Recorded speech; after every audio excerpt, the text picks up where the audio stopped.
Torrential rains caused severe devastation to homes, agriculture, and infrastructure in Guyana. CARICOM and FIFA sign Memorandum of Understanding, and CDEMA expands resilient framework in readiness for 2021 hurricane season. Welcome to this week's episode of the CARICOM News Time. I'm Tusankin English Francis. Thank you for tuning in.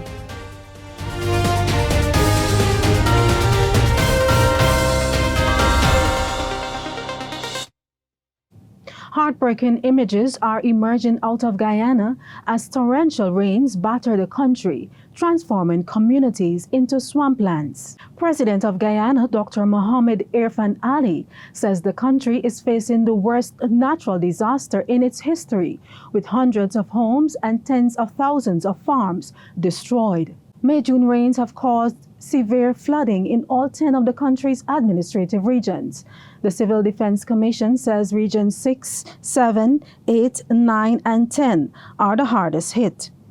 In many communities, boats replace buses and cars as floodwaters cover roads. The Caribbean Disaster Emergency Management Agency, CDEMA, with support from St. Vincent and the Grenadines and the Regional Security System, sent relief supplies to assist with the efforts on the ground. The Civil Defense Commission's Director General, Lieutenant Colonel Kester Craig, received the first of 3 shipments of 500 cots from CDEMA at the Eugene Correa International Airport on the 3rd of June. He said the donation is testimony that the regional response mechanism is working efficiently, as the CDC was able to acquire the cots within 12 hours of making a request to CDEMA's acting executive director, Elizabeth Riley. CDEMA, the Caribbean Disaster Emergency Management Agency, says it is expanding its resilient framework in readiness for the 2021 hurricane season, which began on the 1st of June. CDEMA says a MOU with the Caribbean Alliance of National Psychological Associations will see the introduction of a new technical team to integrate mental health and psychosocial support in its disaster response. Shutdown procedures have been upgraded through the Model Shutdown Project funded by the Caribbean Development Bank. The agency is also planning to introduce the Resilient Caribbean Young Professionals Development Program to expose young people to the discipline of disaster management in its 19 participating states. The Colorado State University forecast an above normal Atlantic hurricane season. The Climate Prediction Center of the National Oceanic and Atmospheric Administration predicted 13 out of 20 named storms, of which 6 to 10 could become hurricanes, including 3 to 5 major hurricanes. Already, we have witnessed the formation of the first storm, Tropical Storm Anna, on May the 22nd, signaling the 7th consecutive year that a storm formed before the official start of the season on June 1st. As a result of this, the National Hurricane Center issued regular tropical weather outlooks from May the 15th this year, 2 weeks earlier than it did in the past. I, however, want to reiterate that it only takes one event to make an impact, so hurricane preparedness is critical every year, regardless of how much activity is forecast. Caribbean football scored a winning goal with the recent signing of a landmark agreement between CARICOM and the world governing body for football, FIFA. The CARICOM Secretary General, Ambassador Erwin LaRocque, and FIFA's President, Mr. Gianni Infantino, signed the agreement, which will strengthen collaboration with the aim of promoting sports integrity and social responsibility while furthering the development of football in the region. The CARICOM Secretary General welcomed the opportunity it provides for the youth, in particular, to make sports and healthy lifestyles. Among the objectives of this MOU, therefore, is to create a framework for strengthening and further developing synergies and collaboration between the signatories on the development of football in the member states of CARICOM. Further, there will be institutional support for the strengthening of a football program for the physical education curricula in primary schools within the CARICOM region. This is in keeping with our regional endorsement of sport as a development tool to promote positive ideals in individuals, especially as it relates to the inculcation of healthy lifestyles, positive use of leisure time, development of tolerance, and the promotion of peace. The universal popularity of football gives it a unique position to play its part in assisting in that regard. The FIFA president says his organization also welcomes the chance to further support sports for social transformation in the region.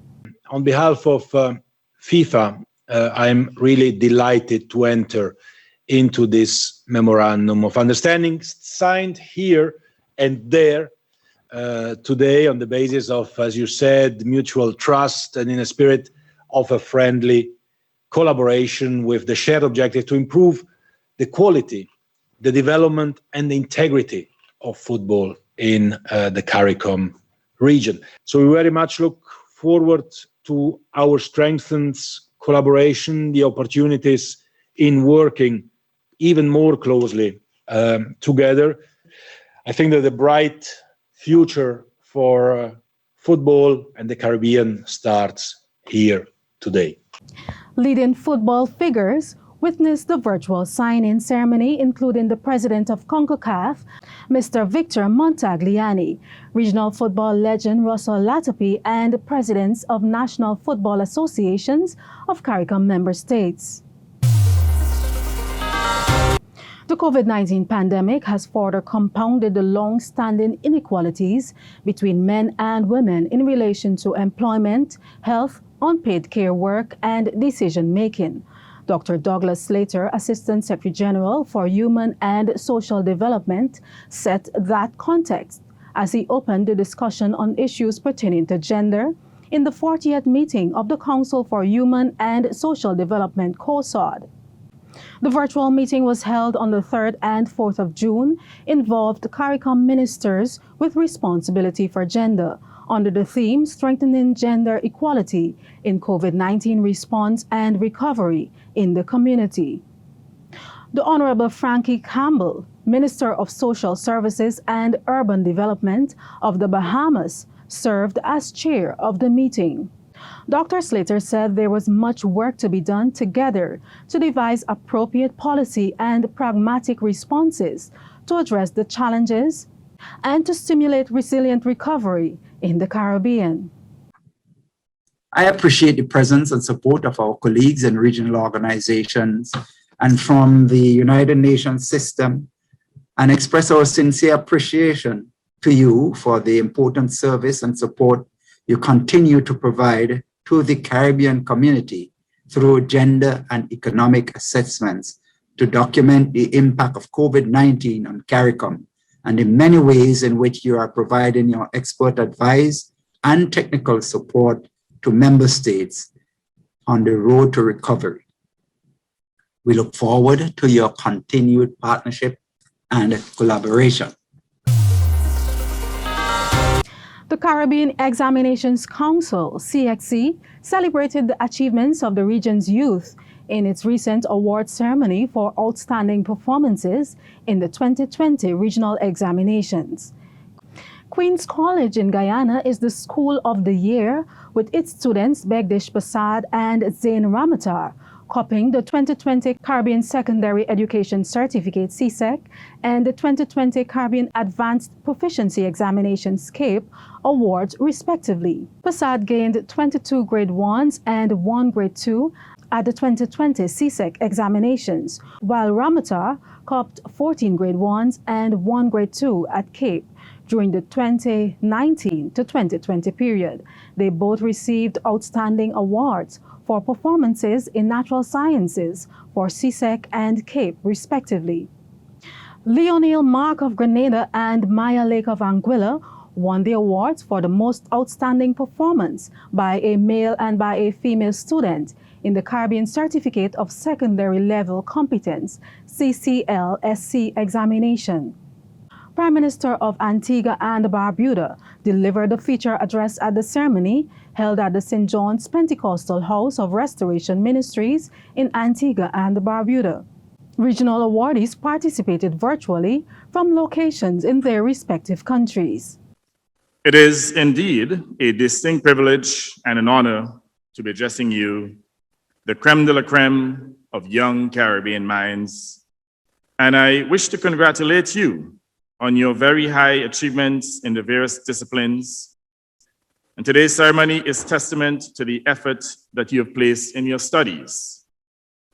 I take this opportunity to also congratulate your schools, the administration, and teachers, and also to shower praises on your parents and or guardians for the effort they too would have put in to ensure that you become high achievers.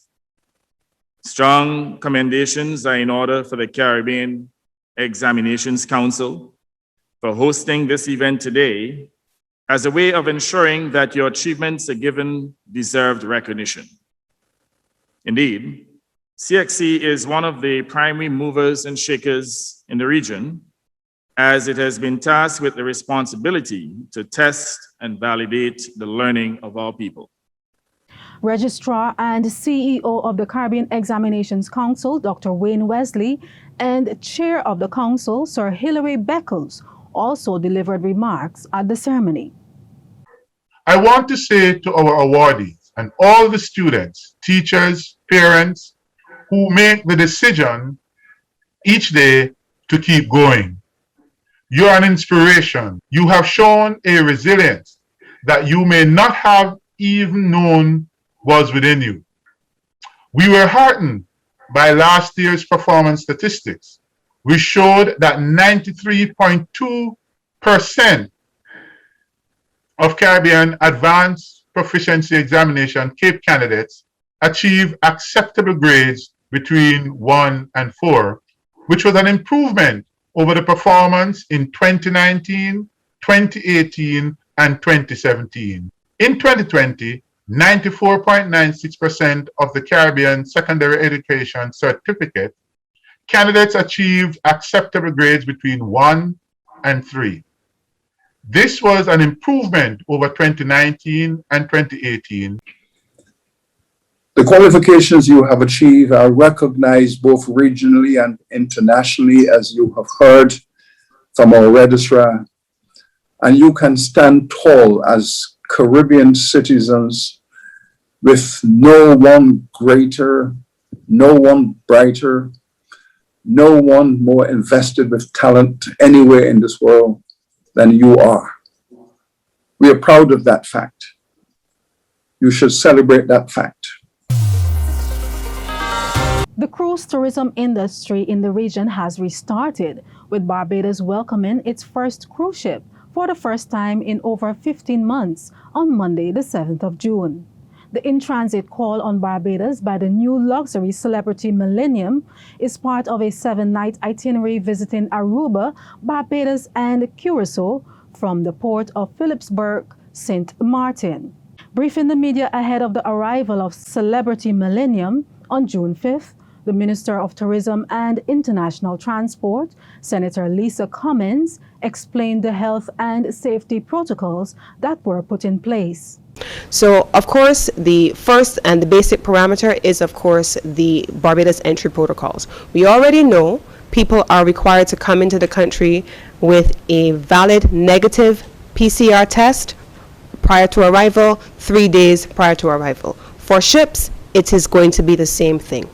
There is testing that is going to be taking place on board the ships that will make sure that people are continually kept safe. And this has been a long process. We have not made the decision to receive cruise ships back to Barbados lightly. It has been over a year of discussions, negotiations, engagement at the level of the CDC, the EU Healthy Sail Guidelines, working through the America's Cruise Task Force, which I've spoken about before, which is, as you know, chaired by the President and CEO of Royal Caribbean, Mr. Michael Bailey, and Prime Minister of Barbados, Prime Minister Motley, and has representation from all of the cruise industry partners around the globe and all of the tourism ministry officials and the port officials in many instances as well from across the Caribbean.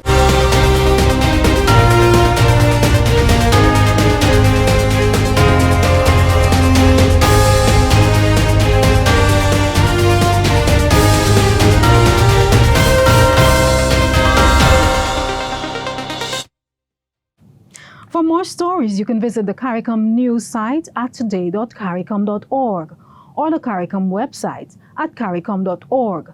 Like our Facebook page, follow us on Twitter, and be sure to subscribe to our YouTube channel. Thank you for watching. Be safe, and I'll see you next time.